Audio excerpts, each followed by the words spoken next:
عملیات احداث ساختمان اتاق بازرگانی، صنایع، معادن و کشاورزی در غرب مازندران.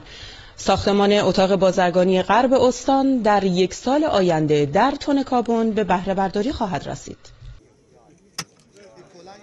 این اقدام که با مشارکت همه مسئولین و کمکشون و مشارکت شهرداری تن کابون در تامین زمین اتفاق افتاده، بتونه رونق اقتصادی و کسب و کار رو در منطقه غرب مازندران و شهر تن کابون برای بحث کشاورزی، گردشگری، شیلات، بحث‌های دریا، اقتصاد دریا، ساحل و همه سرمایه‌گذاری‌های مربوطه بتونه رونق بده. به همت اتاق ایران و همکاری اتاق مازندران و پشتیبانی استانداری مازندران صورت گرفته، بسیار مؤثر و مهم در جذب و حمایت از سرمایه‌گذاران برای توسعه فعالیت‌های اقتصادی است.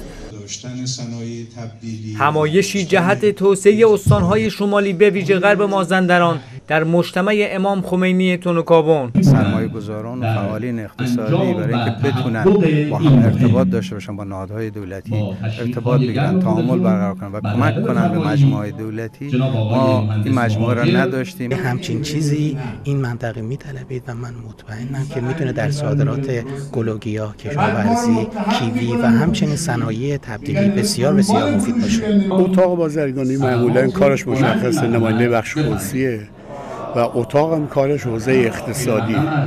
من فکر میکنم خلایی در منطقه غرب استان بوده و نداشتن پایگاه بخش خصوصی. ظرفیتی که در غرب استان مازندرانمون چه در حوزه گردشگری، اقتصادی، کشاورزی وجود داره، این اتاق میتونه کمک شایانی کنه در جهت رشد و توسعه استان، به خصوص غرب استان مازندران. ما در اتاق ایران به این جنبندی رسیدیم که باید بستر لازم رو و زیرساخت‌های لازم رو برای اینکه این توانمندی‌ها و این ظرفیت‌ها به ظهور و بروز برسه در استان و توسعه بیشتری پیدا بکنه، به این جنبندی رسیدیم که این زیرساخت‌ها رو باید ایجاد بکنیم. ساختمان اتاق بازرگانی غرب مازندران طی 1 سال آینده به بهره برداری خواهد رسید. مهدی خانارمویی، خبرگزاری صدا و سیما، تن کابون.